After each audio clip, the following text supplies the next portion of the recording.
Magandang hapon po sa inyong lahat. Ako po si Lucky Manzano. Hindi, joke lang. Marami kasi first timer eh. Kanina baka naguguluhan sila. Pastor Jeff po, okay? Thank you so much. Si Ate Joy kanina, nung sabi ko, nung share mo sa touch and offer, kanina pa siya kinakabahan.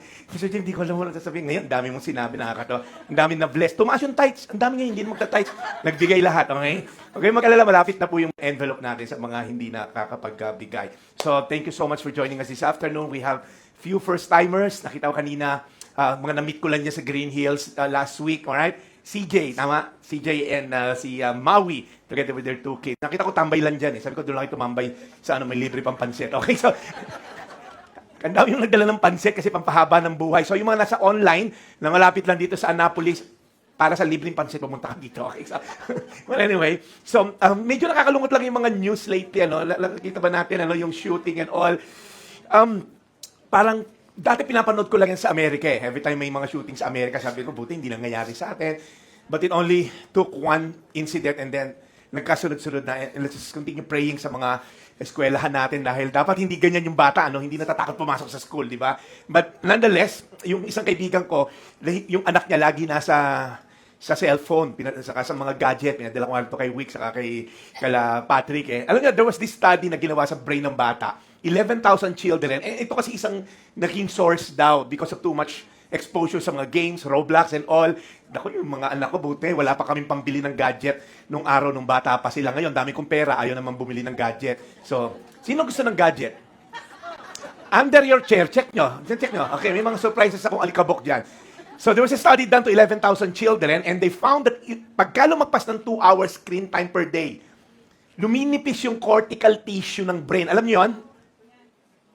Hindi nyo alam yung cortical tissue ng brain? Hindi ko rin alam. Pero yun din daw yung, malay ko ba dyan, di ba? Yun daw yung responsible for speech, for focus, and emotional regulation. Kaya kung may anak ka, tapos ang pampalipas mo na oras, cellphone at gadget, delikado yan, alright? So, mga magulang, kayo ang magulang, okay? Hanggat kumakain sa inyo yung anak mo, kayo nagbabayad ng kuryente, kayo nasusunod. Okay? Ano lang to? Side note lang. Kasi minsan may mga magulang ako kasama ni Grace, nagdi-dinner kami kasama.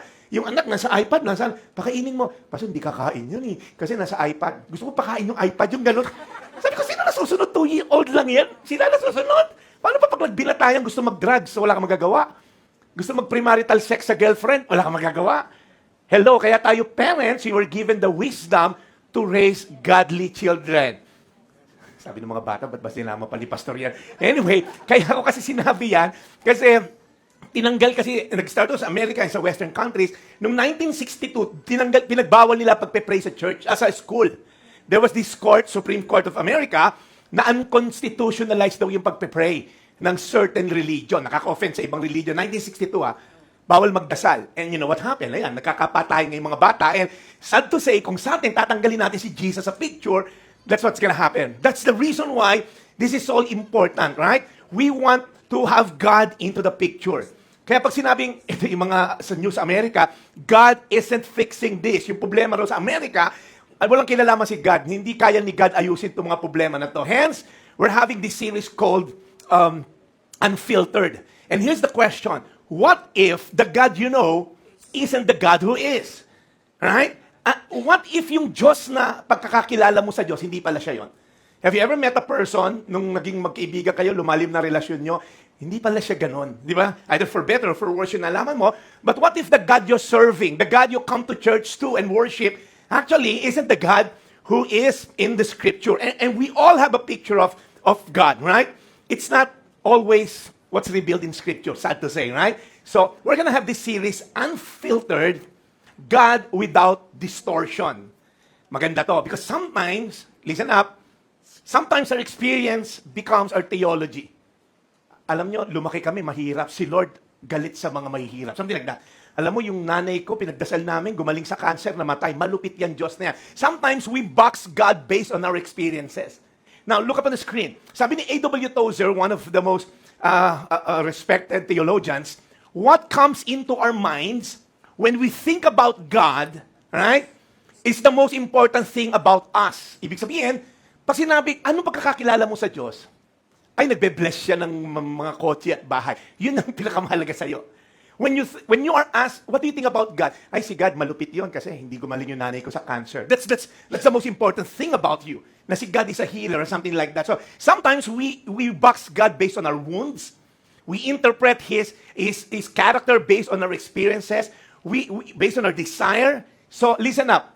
Minsan meron tayong fragmented view of God. What do you mean by that? May alam ka about God dito sa isang bagay na to, right? Tapos para siyang puzzle, pinagtatagpi-tagpi natin. Ito pagkakakilala ko kay God. So, most especially pag galing tayo sa ibang religion, we try to, alam mo yun, parang chop suey si God. Mabait siya, pero hindi naman siya holy. So, that's the problem. We may believe God is loving, pero baka nakakalimutan natin that He is holy. Kaya when there's this LGBT, isang supporter ng LGBT na well-known sa TV, sabi niya, how can a loving God bring us to hell? Si God, mabait siya. Kung anong gusto namin gawin, how can a loving God magagalit kung dito kami masaya? Well, si Hitler, masaya, pumatay ng 7 milyon. It doesn't mean masaya. Tama ba? It doesn't mean you're right. Sorry, it doesn't mean you're happy, you're right. Tama ba? Kung masaya yung mister mo mambabae, tama ba yon? Kung masaya sa basketball yung mister mo, tama ba yon? Kasi we may believe God is loving, nakalimutan mo, holy siya. So if you just want a loving God pero hindi holy, you have a perverted view of God. We may believe God is powerful, pero nakalimutan natin that He is also good. Because a God who's powerful at hindi mabait, pare nakakatakot yan. May boss ka na gano'n. Yung, parang pinadala ni Satanas. May boss kang gano'n, Rael? Katabi mo, hindi. Yari ka kay Ate Len. Kung Rael, umayos ka, ha? May boss ka na gano'n, nagpa-power trip. Hi! Ba't kayo na good morning? Sir, tanghali na po. Okay, tanghali. Because a powerful God that is not good, delikado yan. So sometimes, we have this mindset, si God powerful, natatakot ka kasi hindi naman siya good. No, magagalit sa atin niya. We may believe God is sovereign. Ibig sabihin na sovereign, yun ang topic natin for today. He rules, He reigns over all, but struggle to trust Him when life doesn't make sense.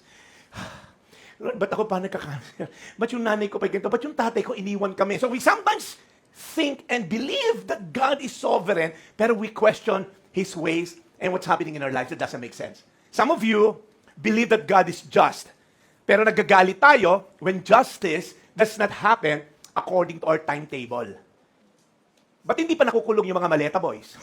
Ba't nag-recant ngayon? Yung mga So, we have this sense of justice. And it's interesting about justice, ano? Pag ikaw na balagoong, gusto mo ng justice. Pero pag ikaw ang gumawa ng kasamaan, ayaw mo ng justice. Tama? Tingnan mo katabi mo. Makasalanan yan. Gusto lang niya, pag justice on time. Pag sa kanya, wala naman, Lord. Lastly, we may believe God is all-knowing, or in other terms, omniscient, but we still hide parts of our lives from Him. Who among you here believe that God can even read your mind and your thoughts and your inner being, alam niya? Ba't nagtatago tayo kay Lord? Kasi pwede tayo magtago sa mga misis natin, sa mister natin, sa nanay natin, kasi maaaring hindi niya malaman, pero kay God, haler. Para kasi Adan. Remember si Adam when Adam sinned? He hid from God. Sabi ni God, where are you? Sabi ni Adam, hanapin mo ko. Hello, siya gumawa ng Garden of Eden. Para siyang sino ba yun? Yung may x-ray vision, si Spider-Man. So, Superman pala, okay? So, here's the problem. Look up here.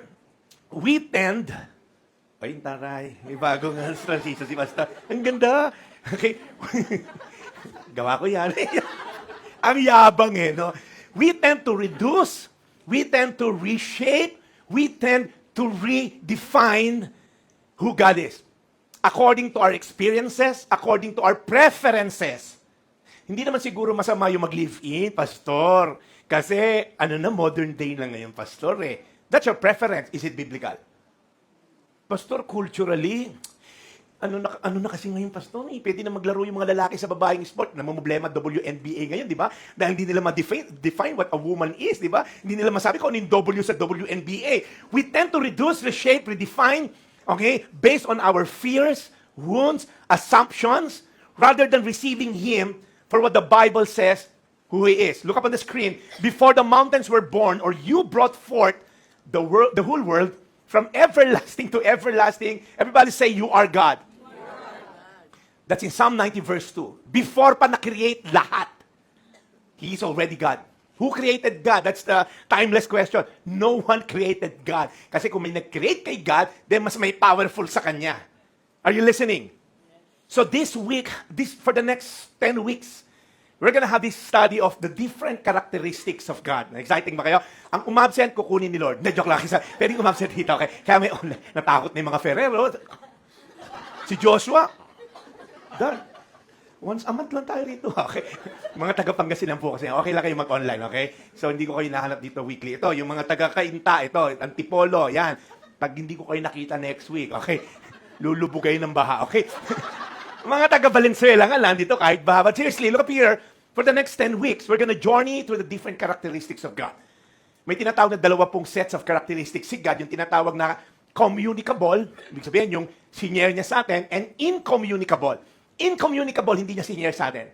All-knowing, everywhere siya, omniscient, omnipotent, omnipresent, hindi niya senior sa tao yon. But there are characteristics sa senior sa atin, right? Loving, just, merciful. So pag-uusapan natin yan. And here's the goal, kasi I don't want to start something na walang goal. Para kompletohin ni Joshua for the next 10 weeks, Joshua, ito yung magiging goal ko sa'yo, okay? And dyan sa kuya mo. By the end of this series, we should be able to say, ito dapat yung masasabi nyo, I don't merely know more about God, but I know Him now more truly, trust Him more deeply, worship Him more fully, and live life differently. Why? Because of who He is. Listen up. Some of you here today, you don't need another information about God. Yung iba sa inyo, pinanganak talaga sa born-again church, bugbugan na sa kids church, bugbugan na sa Sunday school, hanggang youth, hanggang ngayong college, hanggang nagkasawa ka, and yet, you're not worshiping Him fully or know Him truly and trust Him deeply. Why? Because information won't change you. You know what changes people? Revelation. Information won't change people. Ang dami ko kilala, tagal ng born again, born pa rin ngayon. 30 years ka nang born again. I get that struggle, yes. Pero pare, kung wala pa rin fruit nakikita sa'yo, chismosa ka pa rin ngayon, 30 years ka lang born again. I'm not judging you, but the Bible says, yung repentance mo should produce fruit.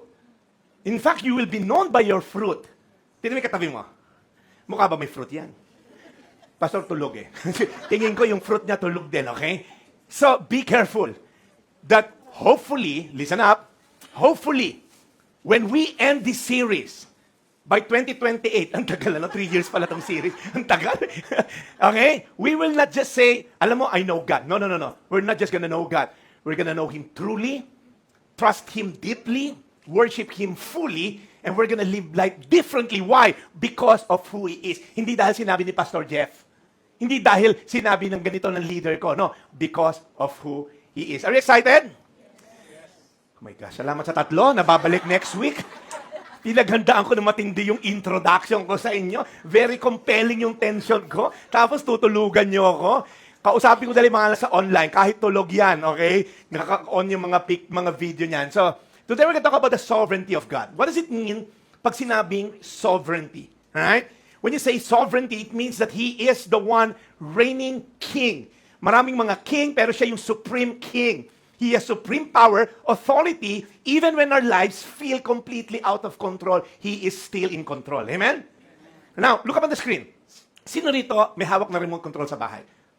Yun ang boss. Okay, kasi sino may remote, siya yung boss. Ano? Katulad kala Junjun, si Trina may hawak lang remote control. Okay? Sa iba, hindi na uso yung remote control because Netflix na tayo. But still, if nung maliit pa kami, kasi kami lang yung mayaman sa probinsya. Kasi kami lang yung may TV. Yung lolo ko kasi may TV, yung tuberculosis. Okay, ay hindi, TV pala, TV. So, nung maliliit pa kami, yung lolo ko nakabili ng TV maliit, black and white pa noon, yung pinapalo para mag-on. Okay, alam niyo yun?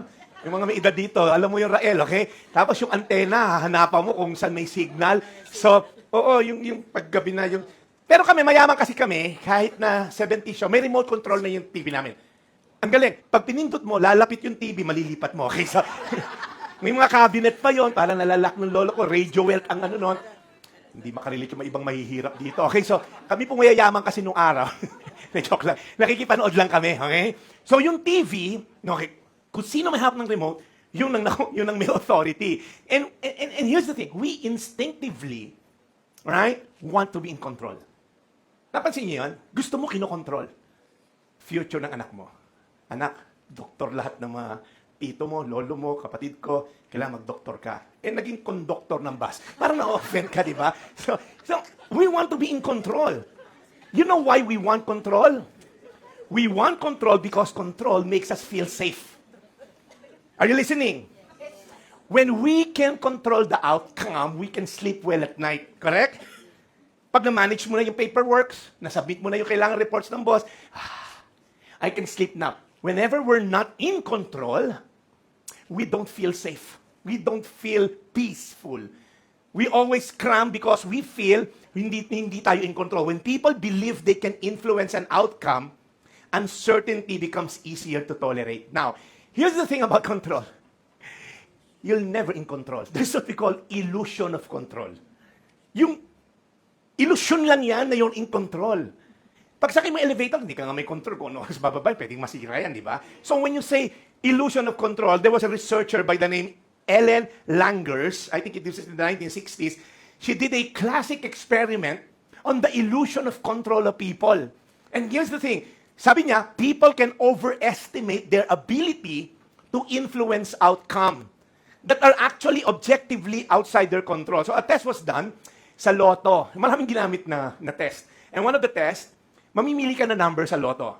For example, mamimili ka na 6 number. And then bibilin sa'yo.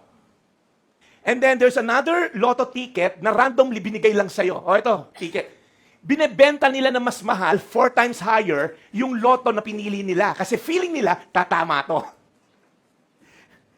And thousands of people, ang kasama sa experiment, those people who thought of the numbers, they sell the tickets 4 times higher. Kung yung ticket, binigay lang sa kanila, o ito, benta mo itong mga ticket na to, $1 lang yan. Pero pag sila nag-isip, they feel, tatama to, yung ibenta eh. And sometimes we think we're in control, we're not in control. So, listen up, we trust God as long as our plans remain intact, but when life becomes unpredictable, we question whether God is actually in control. So that's the problem here. Yung distorted version is this. God is sovereign until His sovereignty conflicts with what I want. So Lord, alam ko in control ka. Pero may gusto ko, Lord, outcome, ma-close tong deal na to. Nung hindi na-close yung deal, Lord, mambira ka, hindi ka naman pala in control. Because we have this notion, we have this preconceived outcome, pag hindi nag-align si God sa outcome, ku-question mo if really God is in control. Are you following? Lord, ba't hindi gumaling yung cancer ng nanay ko? Ba't di pa rin umuwi yung kapatid ko naglayas? Ba't yung marriage namin hindi pa rin ayos? So Lord, hindi ka in control. Because my perceived outcome, hindi mo ginawa, then Lord, actually, you're not in control. Now, we're gonna look at the story of this famous king. Kilala nyo. Siguro naman kilala nyo na yan. Hindi nyo pa rin kilala yan. Si King Kong. Hindi, joke lang. Hindi si King Kong yan. Mamaya, papakilala ko sa inyo yan. Mahirap lang spelling, di ko masabi pangalan eh. We're gonna look at this powerful king by the name of King Nebuchadnezzar. Nakakaazar to, okay? Si King Nebuchadnezzar. So, but again, kung di ka nagbabasa ng Bible, it will not make sense. But I'm gonna tell you the background of King Nebu na lang. Si King Nebu, okay? Si King Nebu, pare, basahin nyo yung Book of Daniel, nandun yung buhay niya. Powerful. He is the most powerful person in the planet during his time. Are you following? Think of Donald Trump, think of Putin, and think of sa isa pang China president ngayon, all in one, siya yon. Are you following? They control everything. Noong chapter 1 ng Daniel, he conquered Judah. Alam mo ginawa na to? Mabait tong king na to. Simple lang ginawa niya. Makulit yung king of Judah, Israel. Okay, kulit niya ha. 3 beses ko na kayo kinakonquer, ayaw niya talagang sumuko. Ang ginawa niya, kinuha niya lahat ng prince, yung mga next in line na king. Hinawakan yung king sa likod, dinilat yung mata, ginilitan lang naman yung anak niya sa harapan niya. All the prince. Habang nakatingin siya, tingnan mo kung ano gagawin namin sa anak mo. So, pinor siya tingnan, isa-isa pinatay. And then after niya nakita, dinukot yung mata niya. That's the last thing he saw na may mata siya. Sa tindi, no? Binulag siya, tinali siya with iron chains, and kinalad. We're talking of king. Nanonood ba kayo ng mga Lord of the Rings? Nanonood ba kayo ng mga Game of Thrones? Ngayon, House of Dragons? Pagka-king, iba, di ba? Tinali siya ng iron, pinarada siya sa Babylon, kinulong siya for the rest of his life. Yun na naman ginawa niya sa king ng kalaban niya. Now, we know the story. Sinunog niya yung temple, which is the worst for the Jew. Sinunog yung temple. Temple is their national identity. Ang ginawa niya, yan ba national identity nyo? kinuha lahat ng mapapakinabangan ginto and all, sinunog yung buong temple, okay? Tinaob lahat ng buong bahay doon sa Jerusalem, and that's what happened. Kinuha niya sila, the story, Shadrach, Meshach, Abednego, Daniel. Noong chapter 2, he had a dream. No one can interpret the dream. Tinawag niya lahat ng magician, sila David Copperfield, lahat. Okay, naglabasan doon. Si Pomoy, kumanta rin, and also, and hindi ano yung dream niya. It was Daniel who interpreted the dream. Get the points? Chapter 2 yon. Hindi ko na kayo bobore pa ng mga nangyari. That's another story for another time. Chapter 3, he made a golden statue. And then everyone should bow down pagka dumunog na yung music. Sa buong mundo na conquer nila, everyone should bow down. Hindi nag-bow down si Shadrach, Meshach, Abednego. Alright? And then they were thrown in the fiery furnace. Hindi nasunog yung tatlo, nagulat to si King Nebu. Ang tindi ng Diyos nyo. Mula ngayon, yung Diyos na nila ang sasambahin natin. And that's what happened. Now, come chapter 4. Ang ganda ng pasok ng chapter 4 ay, first person to, Nebuchadnezzar, nasa bahay lang ako, sabi niya, I was watching Netflix, contented, prosperous, and I had a dream that made me afraid. So, pag tinignan mo, okay na siya. 40 years na siya nagre-reign. Sarap na ng buhay niya. All the known worlds na conquer na nila. Right? Wala pa mga Medo-Persian, wala pa mga Romans, wala pa yung mga Greek, later on yon. And then, sarap na ng buhay niya, he had a dream. Ano yung napanaginipan niya? May isang puno na sobrang laki. Sobrang tayo, sobrang ganda ng puno, and everyone's benefiting from the tree. Yung shade niya, yung fruits niya, ang daming animals sa ilalim, mga birds and all. So he had a dream na sobrang ganda, and then, sabi niya, may bumaba from heaven na angel, and then in-strike yung tree. Right? In-strike yung tree, and then sabi, but let the stump and its root bound in iron bronze, sabi, remain in the ground, in the grass of the field. So yun yung nangyari. And then sabi, let him be drenched with dew of heaven, and let him live with the animals among the plants and the earth. And let his mind be changed from that of a man, and let him be given the mind of an animal, till 7 times pass by for him. And then, pinatawag niya lahat ng mga magicians niya. And then sabi, can you interpret my dream? Wala na naman makapag-interpret. And then come Daniel, medyo may edad na, sabi ni Daniel, my Lord, kung sa kalaban mo lang sana i-apply yun ng paniginipan mo, okay sana. Alright? If only that's for your enemy, that would have been great. Pero ano sabi? Your Majesty, you are the tree. Sabi ni King Nebu, Christmas tree? Hindi, joke lang. Walang Christmas tree, okay? Ikaw yung puno na yon. Sobra mong naging malaki na, you became great and strong, your greatness has grown until it reaches the sky, and your dominion extends to the distant part of the earth, and it's gonna happen. An angel will strike you. Kung ikaw si King Nebuchadnezzar, lahat na ng gusto mong makonquer, na-conquer mo na. Wala, pag may sumisikat na bansa, i-conquer yan. Walang makatapat sa soldiers mo, sa armies mo. You're so powerful. And by the way, he's a great engineer as well. The Hanging Garden, yung mga 7 wonders of the world, siyang gumawa nun para sa asawa niya. And you can go to British Museum. I'll go there tomorrow. The British Museum, okay, nandun pa nahukay yung mga ginamit na ano sa kanya, na mga ginamit na building artifacts. Sabi ni Daniel, boss, chief amo, ikaw yung tree.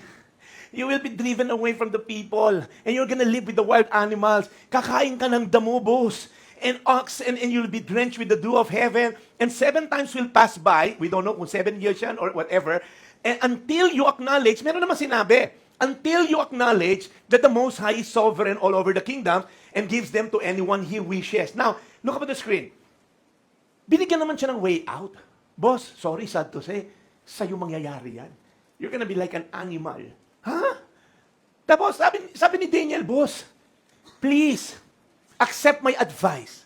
Renounce your sins by doing what is right, kasi masama siyang hari, and your wickedness by being kind to the oppressed. Because he's been oppressing nations after nations. Sasabi sa kanya ni Daniel, boss, alam mo, mabait ka naman sa amin, ginawa mo kami administrator sa buong kingdom mo, sila nila Shadrach, Meshach, Abednego, and all. But boss, para hindi mangyari sa ito, O king, mag-repent ka from all your sins. Do not oppress any longer yung mga tao. Baka by that time, pag ginawa mo yon, sabi niya, hindi naman sure, it may be that then, hindi gawin sa ito ni Lord. Now, if you're King Nebu, nakita mo na yung power ng Diyos na to, right? Nakita mo na how this God work, doon sa fiery furnace. Hindi nasunog yung tatlo, nagtiwala na sa Diyos. And now, Daniel was saying, the same God na yun, boss, totoo mangyayari sa ito. What will you do? Sa kabila na na-witness mo that this God is powerful. Why? What did he do? All this happened to King Nebu. Hulaan nyo, ba't nangyari sa kanya? Sinabi din sa verse, 12 months later. Ang bait ni Lord, di ba? 1 taon siya binigyan ng chance mag-repent. Yung iba sa inyo rito, dekada na, Hebo. Okay, so, okay. Hindi, sorry, nakita lang kita, pero mabait na si Hebo. Okay, si Mavi kasi tinuro ka ng asawa mo, pre. Sorry ginanong ka eh.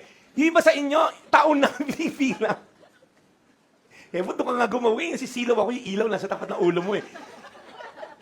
Look up here, wag sa ulo ni Hebo. 12 months later, we're talking of, narinig na niya, Sir, boss, king, mangyayari sa'yo to.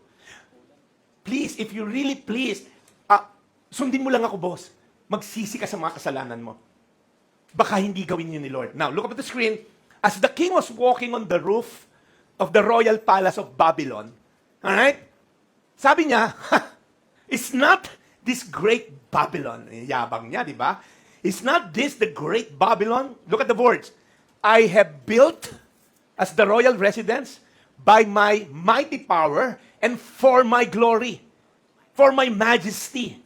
Now, alam nyo, hindi ito mayabang Sa British Museum, ito yung gate niya. Mga nahukay itong, this is the Ishtar Gate. Alam nyo kung anong gate yan? Gate lang ng mga maid yan. Taray, maid's quarter, ganyan yung gate. Dahil magsasaing ako, Sir, 3 oras na namin binubuksan yung pinto. Hindi namin mabuksan, Sir. Ba't kasi gumawa kayong ganitong gate? Ang laki niyan. Nasa British Museum yan. Nakakuha ng libo-libong bricks. Naka-ingrain yung pangalan, King Nebuchadnezzar. Wow! And we're talking of 3,000 years ago, almost 3,000. And look at, naka-engrave pa. There's this prayer of Nabonidus, a fragment from Qumran. Sabi dito, it recalls a Babylonian king afflicted with an ulcer for 7 years by the decree of the Most High God. So ang dami niya. Pag nakita mo, alright, King Nebu was on the top of his roof. Tingnan mo nga naman yung kapangyarihan ko. And I think all of us may ganyang tendency. Pag tinignan mo si King Nebu, he had military victories, he had political dominance, enormous wealth, a vast empire, massive walls to protect her. May outer massive wall pa siya, beautiful palaces, magnificent temples, engineering achievements. Now, hindi mo ba masasabi, grabing galing ko. Wala pa mga bulldozer noon, and yet he can construct a huge wall. It's amazing. Right? And he is so powerful. I don't know about you. Maybe ganyan din tayo. Sino dito yung feeling mo, Vinsan, you've arrived? Nagpa-picture lang sa bubong ng maid's quarter namin. Okay? Yung pag nandun ka sa, tingnan mo nga naman, sino magsasabi, Jologs lang ako nung araw. Tapos yung, meron ka pang, yung false humility. Tingnan mo nga naman, nakuha rin sa tiyaga. Tapos i-honor ka ng mga taong galing mo, boss. Hindi. Ano yan? Well, swerte lang. Yung, kakainis no? I don't know. Maybe ako lang to kasi ako pumayabang ako dahil yaman, nauubos yan. Yung yabang hindi, So kami ni Hebo, mayabang kami. But sometimes we come to a point na parang feeling mo, sobrang galing mo. Yan ang ba rito nun? Wala po. Kasi nga, pag nasa on-site, sobrang perfect po ito. Ito yung lugar ng mga perfect na tao, okay? So sa mga nasa on-site, online, kayo po ba, naramdaman nyo ba yung parang feeling nyo, yung mayabang tayo? Tinan mo nga naman, dami ko ng follower, 4 na, You may say to yourself, look at Deuteronomy 8:17. These are a bunch of people na nilabas ni God from slavery sa Egypt. Right? 10 plagues, hinati yung dagat, and then ngayon sila nasa gitna ng disyerto, pupunta sila sa promised land. And the promised land, hindi nila ginawa, hindi nila tinayo, hindi nila tinanim, they're gonna live in houses and all. Ito warning ni God.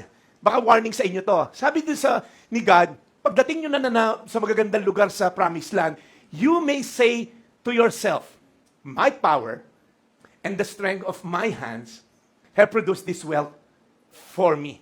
I don't know about you. Maybe some of you, my connection sa government and the strength of my diploma from US Ivy League School have produced this wealth for me. Tingnan mo nga naman, ano? My connection, my talino, my good looks, my good connection, my strength and strategy have produced this wealth for me. There's a tendency for us, right, to see that, Lord, alam ko nandiyan ka, pero ako to. And maybe some of you, that's where you are right now. Para kasi Gollum. Yung parang feeling mo, maisuot ko lang tong ring na to. I will rule them all.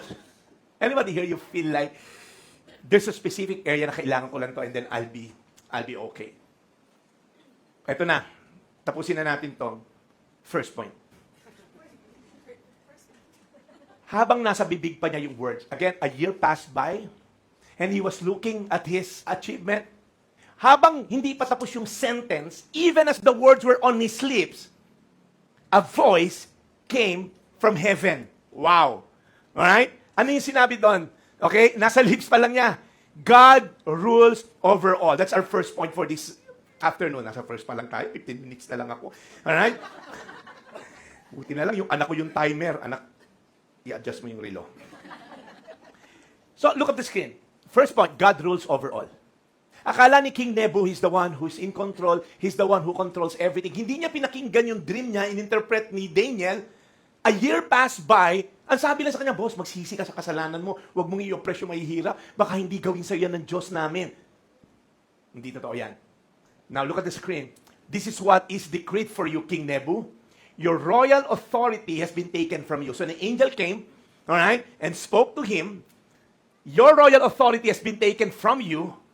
You see, there's this what we call delegated authority versus ultimate sovereignty. Okay? Akala niya, siya yung in control, but actually this is just a delegated authority. Look up here, parents, you're not in supreme control of your children. Kahit na doktor kayo, lahat pamilya gusto mag-doktor yung anak mo, you're just there to guide your children. Hindi ikaw may control. Alam mo anak, pag nag-doktor ka, yayaman ka, ayos. Ang dami kong doktor kilala, sugarol ngayon sa Okada eh. Baon sa utang eh. Sino sabi pag naging doktor, aayos? May mga doktor na maganda buhay, pero hindi profession ang magbibigay sa'yo ng future. Si Lord yun, kasi sabi lang ni Ate Joy kanina, I know the plans I have for you. Plan to prosper you, to give you hope and a future. Hindi school magbibigay sa'yo ng future. Hindi Ateneo, Lasal. It's a tool. But at the end of the day, may relasyon ka ba kay Lord? Kasi kahit sa matuti ka graduate, pero may Diyos ka, lamang mo pa yung mga nasa Boston, Ivy League na walang Diyos. Are you following? Kasi sabi ni Jesus, apart from me, you can do nothing. Kung wala ako sa buhay mo, wala kang magagawa. Kahit sa kapag graduate. Because apart from Christ, you can do nothing. Now, look at the picture. Yan po itsura nung iniwan. Ito itsura ng Judah nung iniwan nila King Nebu. Now, if you're in that situation, sasabihin mo kung Israelite ka, natalo tayo ng Diyos. Kasi it's battle between gods eh. Kaya ang nangyayari po, pagka may nation na conquer yung isang nation, kinukuha yung mga display nila sa temple. Kinukuha yung, kung meron silang mga Diyos-Diyos ang kukunin, paparada, natalo natin yung Diyos nila. I-display sa mga cabinet. Kaya, nung pumunta sila sa temple, walang makitang Diyos-Diyosan. Kasi normally, may Diyos-Diyosan yung hugis ng tipaklong, palaka. Like yung mga Egyptian, ang daming Diyos-Diyosan mga animals noon eh. Papunta nila sa temple ng Israel, pare, wala silang sinasamba, pre. Kinuha lang nila yung chalice, yung gano'n, nag-inuman yung ibang mga ginamit, kaya nagalit si God. Wala silang makita, pero sinunog na lang nila. So to the mind of the Israelites, na-conquer yung God natin ng God ng Babylonian. Are you following? Kasi they were ransacked. So may mga tanong sila, has Babylon defeated our God? Did Nebuchadnezzar win over us? Is Yahweh still in control? So yan po yung mga tanong nila. And they were thinking, paano ba to? Walang nangyari sa atin. Let me tell you something. The one making the headlines is not necessarily the one holding history. Because sometimes, tayo po, kung sino nakikita nating prominente, kung sino nakikita nating in control, ako yung OPEC, ako yung nagko-control ng mga presyo ng crudo, ako yung ganito, yari na tayo. No, it doesn't mean sila yung namumuno, sila yung in control. Maybe God just instituted them, placed them, para po mag-lead sa atin. So, alam natin, mga institution, mga organization, may org chart yan. America is one of the most powerful nation. Okay? Donald Trump, he can command armies and destroy whoever he wants to destroy. Hanggang US lang yan. Hanggang earth lang yan. Sino in charge sa buong universe? Yun ang patindi, pare. Sino in charge sa Milky Way and sa galaxy? And God is saying, nakatingin kayo sa Babylonian. The massive infrastructure. Sabi ni God sa mga Israelita, huwag kayo matakot. Look up higher. Ako may control ng heavens. And maybe some of you, you're looking at your connection, you're looking at your diplomas, you're looking at your career growth, you're looking at a country. Naku, ma-approve lang yung visa namin sa US. Magiging na ako, nurse ako sa Amerika. And last night, we were in our small group, yung harbor group natin na tinatawag sa mga OFW. Hindi lang naman OFW, mga Pilipino dito sa Philippines. So we're like meeting there. So may mga testimony, Pastor, nung napunta akong Canada, akala ko yung buhay ko gaganda. Parang mas miserable pa kayo ako dito. Because sometimes we think, ang solusyon, makapag-abroad. Sila Lara nga at si John, ang tagal niya sa Singapore. Ngayon, umalis, tumira na ng Cavite. Because it's not your Savior. God is our Savior. Amen? Our God is our provider. Right? Maaring tools for a season yung pagiging OFW, but my hope and prayer, kayo na nakikinig ngayon abroad, don't look at your diplomas, your visas as your source of everything. God is our source of provision. Again, nire-remind na tayo ni God. Wala pa lahat ng kinrate. Nandiyan na si Lord. So, let's end this. Sabi dito, you'll be driven away from people. You're gonna live with wild animals. You're gonna eat grass like the ox. And 7 times will pass by for you until acknowledge mo that the Most High is sovereign all kingdoms on earth and gives them to anyone He wishes. Immediately, what had been said about Nebuchadnezzar was fulfilled. You see, this point. Pride goes before destruction. This is in Proverbs 16:18, and I want you to internalize this. Every time there's pride, destruction is just around the corner.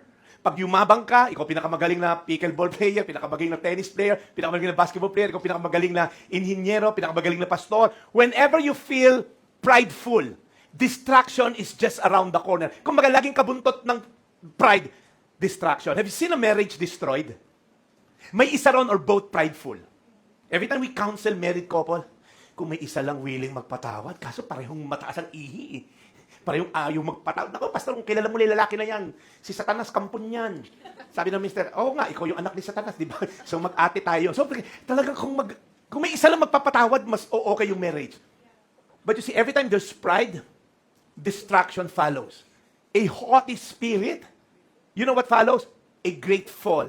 So be careful because this king turned out to be alam niyo yung boantrophy? It's a rare medical case. He was driven away from people and ate grass like ox. Ito itsurang boantrophy. There was a case of boanthropy in 1965. They study a man who had hirap sabihin. Okay, boanthropy. Feeling niya, hayop siya. Tingnan mo yung katabi mo. Ito, Pastor, boanthropy to. Mahilig sa bawang to. Yung boanthropy, hindi na siya nagsasalita, humahabay kuko, naglalakad na lang, and then feeling niya, iniisip niya, baka siya, or kalabaw, or any animals na, kumakain siya ng grass. It's a long study of this man in 1965 who experienced being a cow. Boanthropy. Now, again, hindi natin ma-picture dahil hindi pa tayo nakita ng hari, no? Siguro the closest we can imagine, kung napunta kayo sa Thailand, yung mga picture ng hari nila everywhere. Pero imagine a royalty na pag dumadaan, lumuluhod ang mga tao, ngayon naging ganyan siya.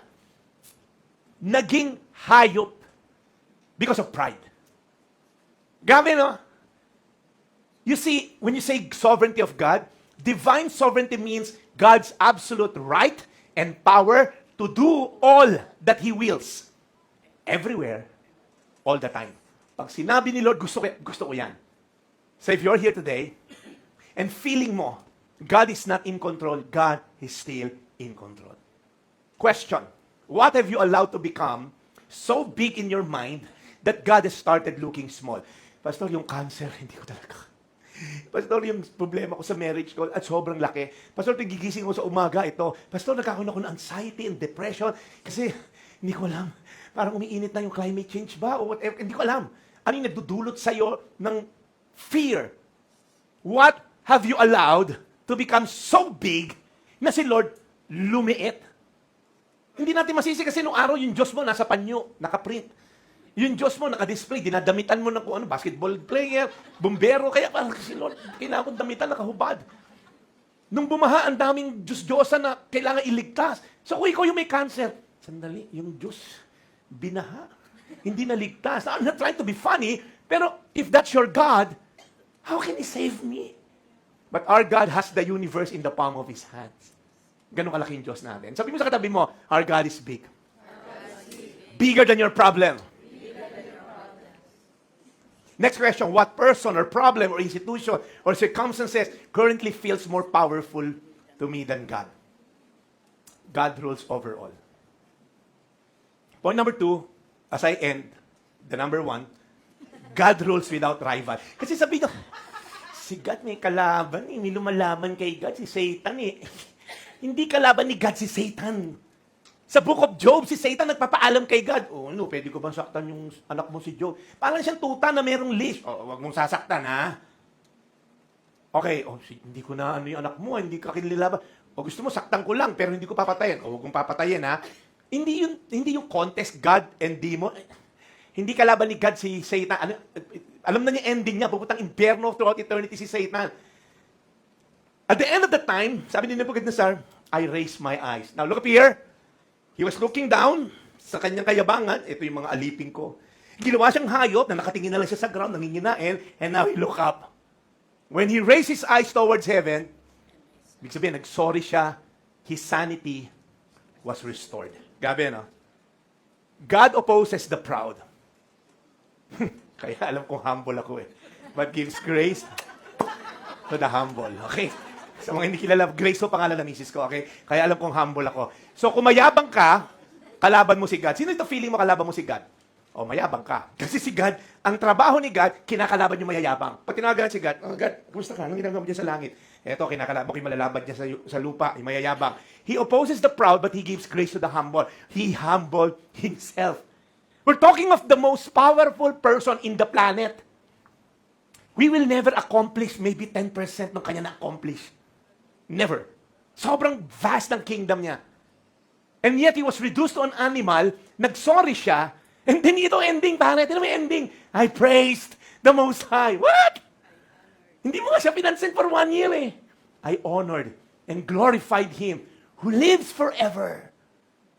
Kaya sabi sa Bible sa Deuteronomy, kanina, yung mayayabang ng mga Israelita na nasa desert, Oy, baka yumabang kayo, ha? You may say to yourself, by the strength of my hand, I produce this wealth for me. Ito gawin nyo. Remember the Lord your God. Guys, look up here. Kung mayaman ka, hindi masamang yumaman. Huwag mo nakakalimutan si Lord. Kasi ang mindset na iba, masama yumaman, dapat mahirap. Because piousness is next to godliness. Cleanliness yata. Hindi, yung poverty is next to piousness or something. Pag mahirap ka, malapit ka kay Lord. Sabi nun, ang yayaman nila, Abraham, Isaac, Jacob, puro bilyonaryo yun eh. Hindi masama yumaman. Huwag kang mag-guilty kung mayaman ka. Huwag mo lang kalimutan si Lord. Remember the Lord your God. Kung maka-amen yung mayayaman dito. Amen! Amen! Talaga to si Ate Joy talaga. Yayamanin talaga to. But remember the Lord your God. Kasi siya nagbigay sa'yo ng ability. Everybody say ability. Ability to produce wealth. So kung mayaman kang banker, go. Be the most the richest and the brightest banker in the planet. But don't forget the Lord your God. Your God. Because He gives you the ability to produce them. Ito pa sabi niya, yung dominion mo, God, is an eternal dominion. His kingdom endures from generations to generation. Alam mo sinabi ni God, alam mo kasi, at the end of the day, sabi ni God, my purpose will stand and I will do what I please. Now, real talk tayo. Real talk lang. Gusto ko lang mag-real talk ngayon. So, Pastor, wala palang bearing yung planning namin. So, kasing God pala masusunod din sa ending, ba't pa ako magpaplano? Gets? Kunyari, magninegosyo ko. Yung ending niya, si God din masusunod. Ayoko lang magnegosyo. Pwede, no? Pwede. Ba't pa ako magpaplano sa pamilya, sa trabaho, ba't pa ako magpe-pray? At the ending pala, si God din nasusunod. Well, I have a verse for you, di ba? But before that, human responsibility doesn't deny by divine sovereignty. Hindi ibig sabihin si God na susunod, ikaw tatambay na lang at magiging tamad. Look up at the screen. The horse, ang ganda ng verse na to, pare, picturean mo to, pare, ipatatak mo sa noo mo to. Pag tinatamad ka, I-remind mo lang, boss, ayan, boss Harold, i-discuss mo to sa mga tao mo sa security bank. The horse is made ready for the day of battle. But victory rests with the Lord. Ibig sabihin, there's a human responsibility, there's a divine sovereignty. Maglalaro kang pickleball, JC. Si Lord na bahala, hindi na ako magpa-practice. Hindi, magmukha ka siya nga doon. Mag-practice ka, galingan mo. Kasi ang tendency, maging passivity. Si God naman pala in charge, sa'yo ko na. Bahala na si Lord. Yung iba rito, bahala na si Batman. Paano si Robin? Ano ba si Bruce Wayne, okay? Bahala na si Lord. Yung mga tao na to, they pray, but they do not prepare. So they become passive. Ito yung isang extreme. Ha? So si Lord din pala nasusunod. Ganon. Hindi na ako magpe-prepare. Oh Lord, sige na. Bahala ka na sa buhay ko. No, it's not an excuse. Yung kabila namang part, wala kinalaman si God dito. Nakasalalay sa akin lahat to.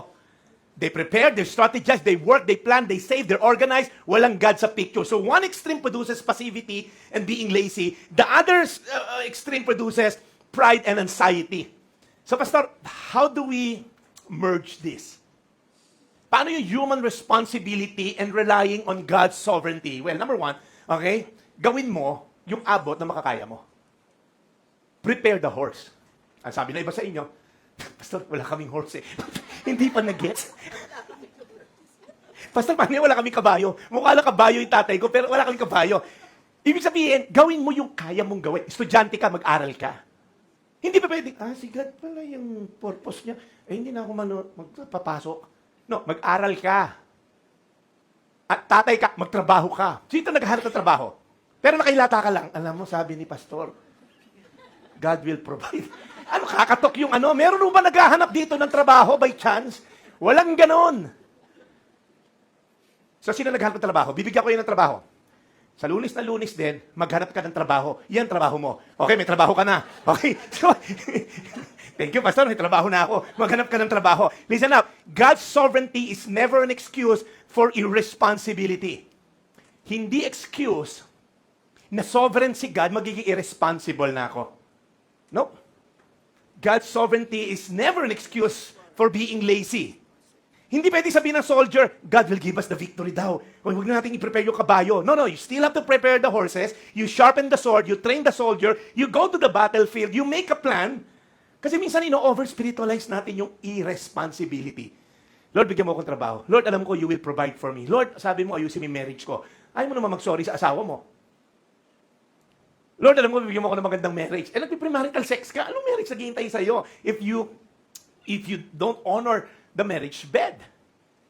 Faith is not an excuse to avoid preparation. And lastly, after mo prepare yung horses, release the victory to God. Okay? This is where many responsible people struggle.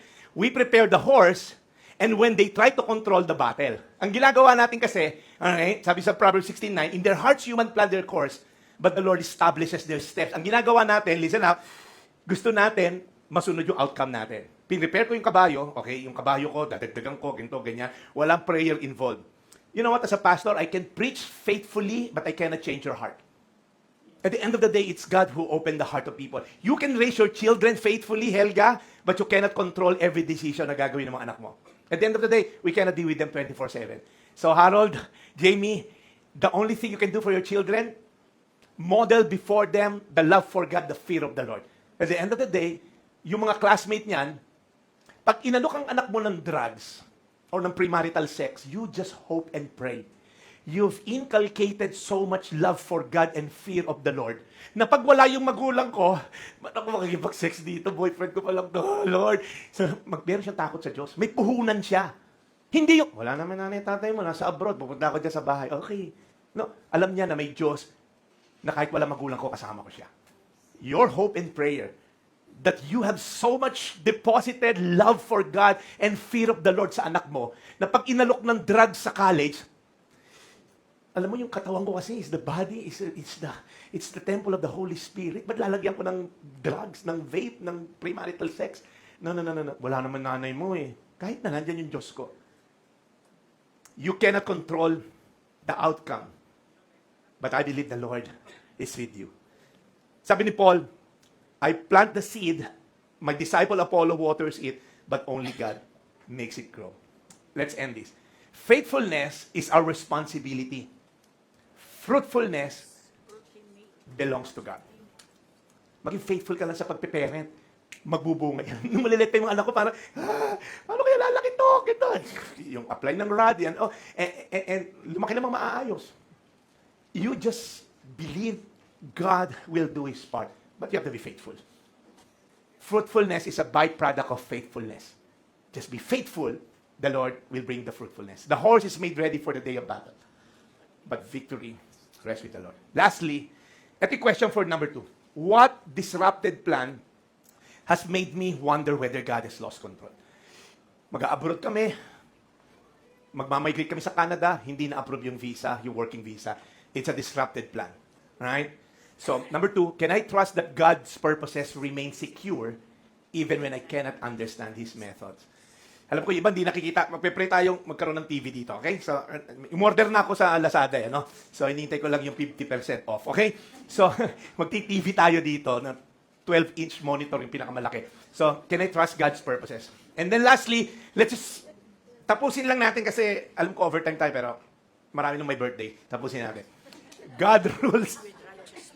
Ano kinalaw ng birthday, Pastor? Wala lang, trip-trip lang. Point number 3. So, Pastor, nakakatakot naman tong Diyos na to. All-powerful, walang pwedeng kumalaban. Now, look up here. Alright? If God can do whatever He wants, and nobody can stop Him, isn't that frightening? Imagine an all-powerful man at walang pwedeng kumalaban. Right? But look at what the Nebuchadnezzar said. Praise and exalt and glorify the King of Heaven. Bakit? Because everything He does is right. And all His ways are just. Wow! Ang galing pala na tong Diyos na to. Kasi look at the screen. This is history's most evil leaders. They were granted a certain level of power. Pero masama sila. They're not right, they're not just. If you've been to Israel, I go there every year, no? Next year, dadaling ko kayo lahat for free. Trip to Jerusalem. Maglalaro tayo. Okay? So, if you've been there, there's a place called Holocaust Museum. It's an eerie place. Multiple level. Makikita mo yung the evil of the Nazis. Yung nandun yung mga sinunog na boots ng bata, yung mga buhok. Yung parang, how can someone think of killing 7 million people? Systematically. Hindi yung sinasaksak, hindi. Systematically, if you watch Schindler's List. Because he has certain level of power. And he's so evil. Stalin, mas worse yan. Now, imagine a God who's so powerful, pero hindi siya mabait. But you see, God isn't merely powerful, He is always right.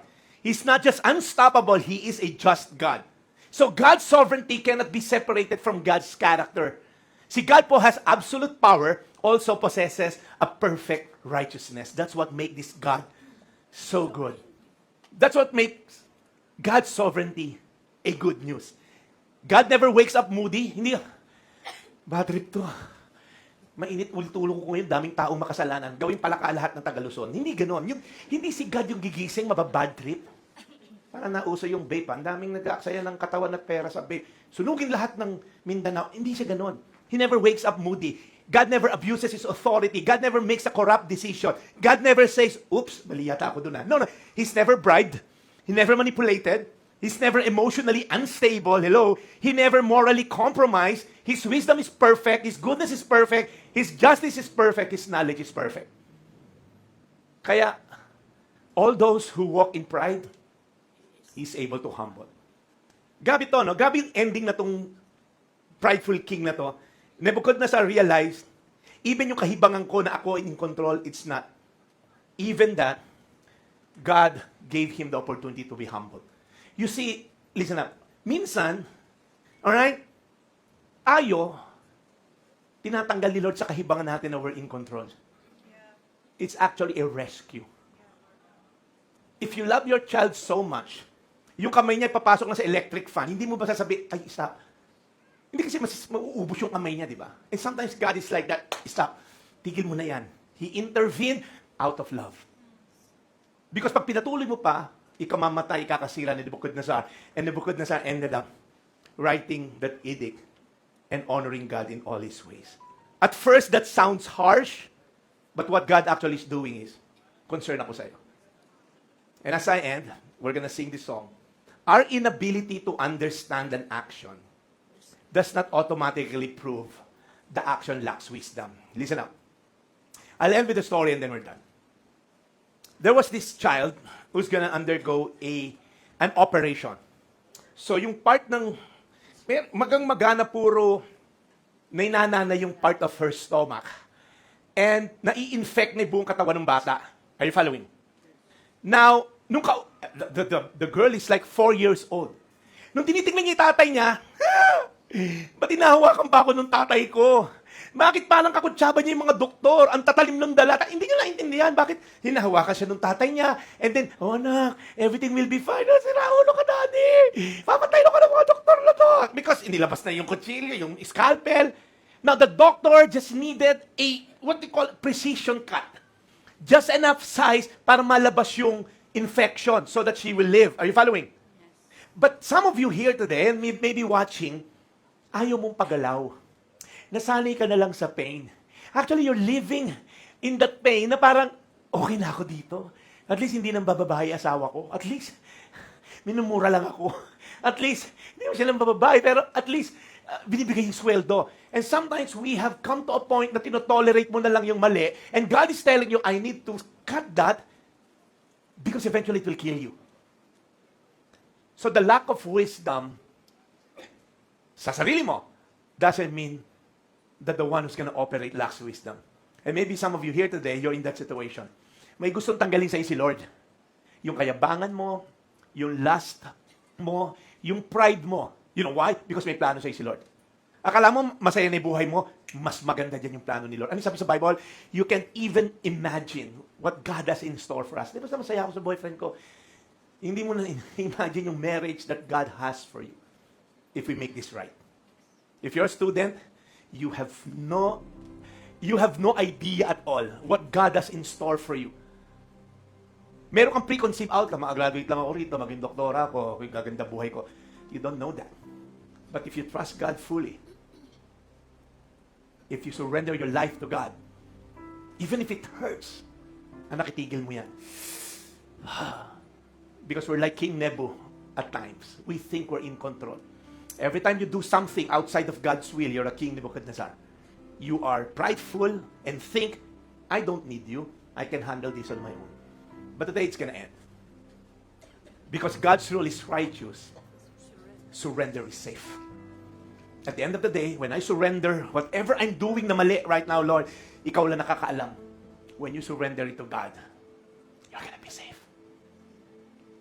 Whatever preconceived outcome you have, it's incomparable to what God has for you. Imagine, the best time of your life, times mo yan 1,000 times, that's what God has for you. He's good. He's pleasing. His perfect will. Let's all stand.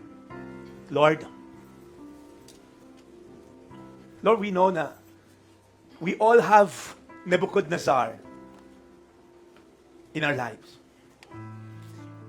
There are areas where we feel we are in control. In fact, Lord, lahat kami dito, but including myself, there are areas that we're so good at. There are areas of expertise na feeling namin we're in control until something happened beyond our control at wala nang bearing yung expertise namin. When economy becomes bad, that's where we crumble. So Lord, today, ano man Lord pinagdadaanan namin, we want to offer everything to you. Lord, hindi na namin na hihintayin na we're gonna bow down just like this King Nebuchadnezzar. We're gonna go to that level of being an animal for many years until he look up and repent. So Lord, yung hindi sinunod ni Nebuchadnezzar na payo, Lord, I pray for those people watching online and people here in this auditorium. Susundin namin, Lord, yung payo ni Daniel. Repent from our sins. I don't know, hindi ko kayo kilala lahat personally and more so spiritually. I don't even know what's going on in your mind. But maybe the reason why you heard this sermon, because this is a rescue mission from God.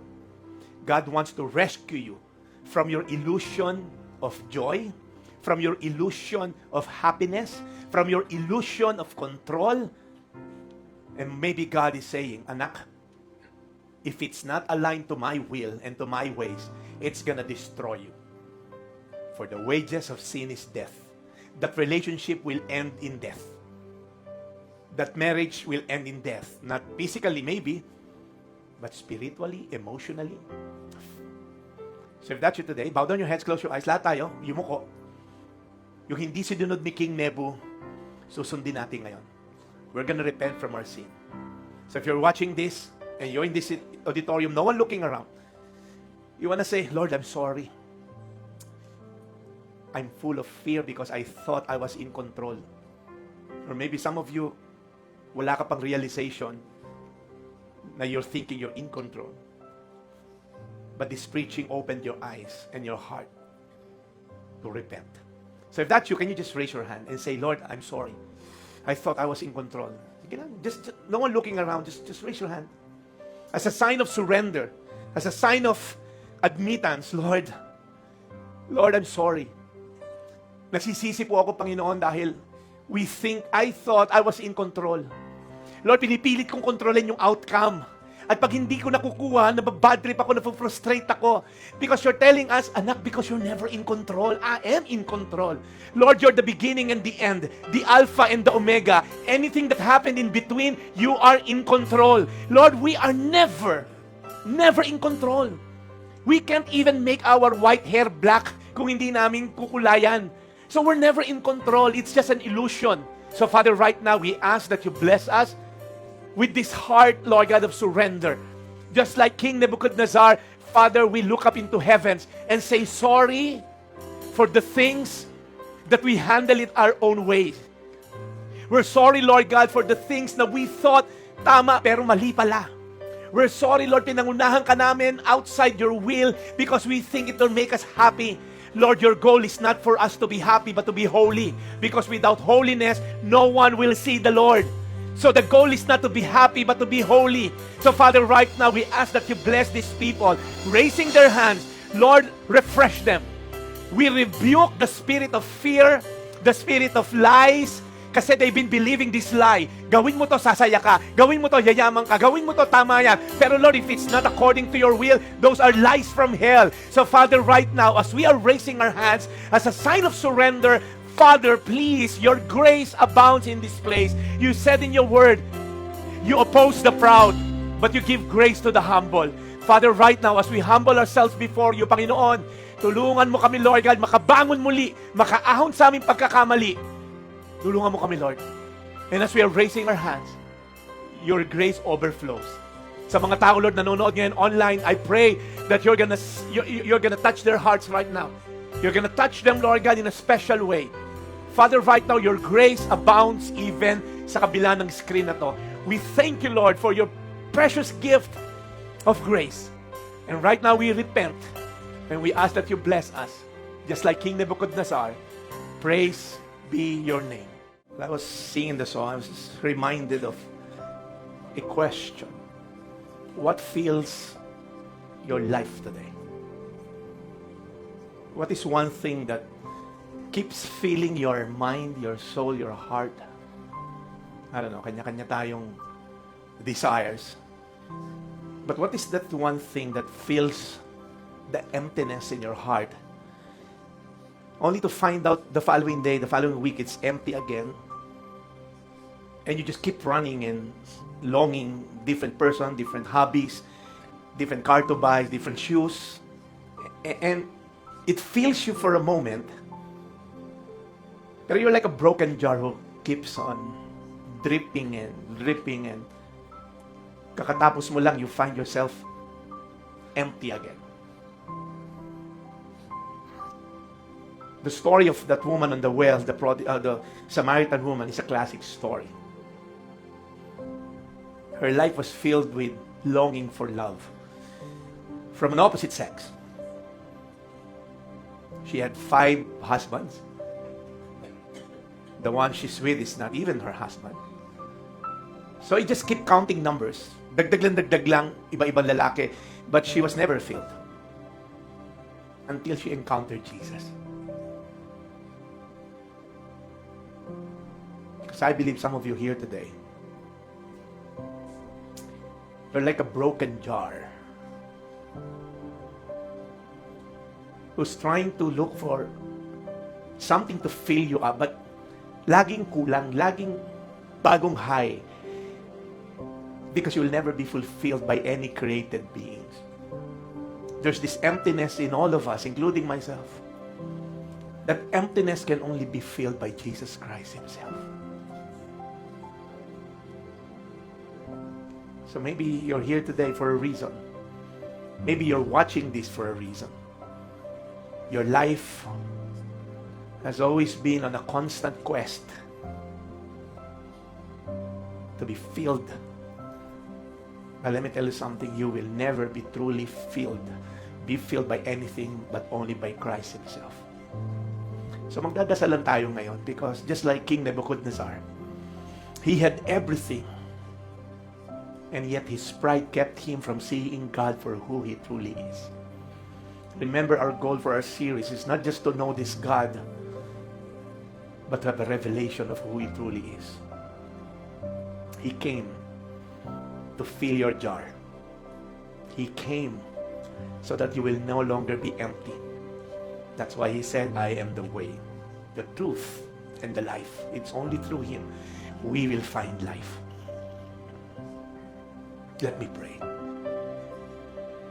If that's your desire, to be filled by Jesus Christ. Kanina we repented, now it's empty, and now we're going to ask Jesus to fill our lives today.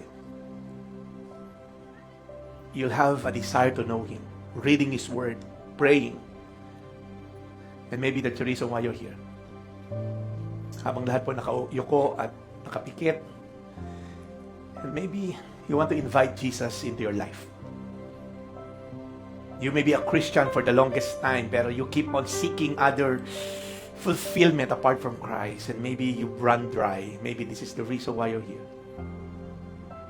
So let me pray. I'm not gonna ask you to raise your hand. If that's you, just pray. Just pray with me.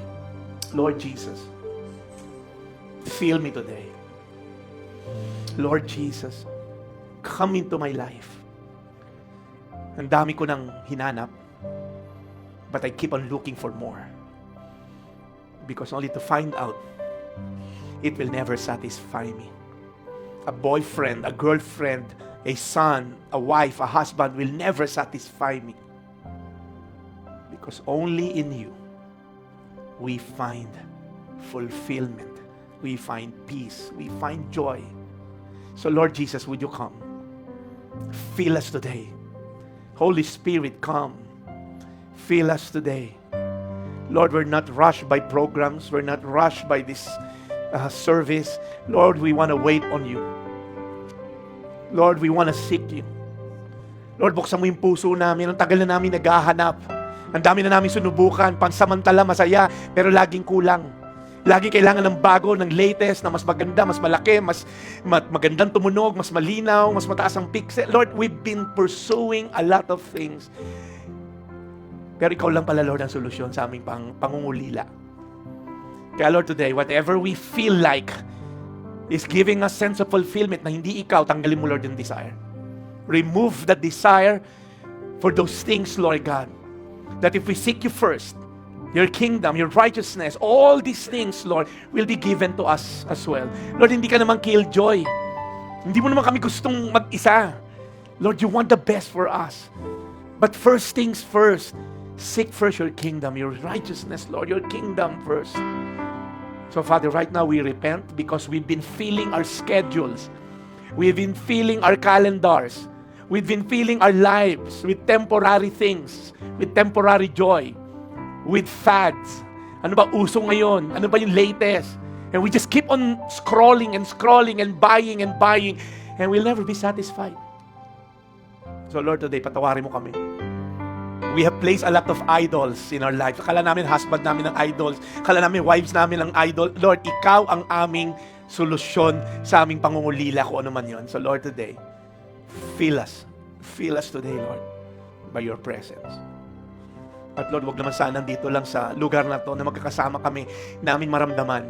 Now, even when we get out of this room, we will seek you and find you if we seek you with all our hearts. So, Father, we glorify you today. We worship you.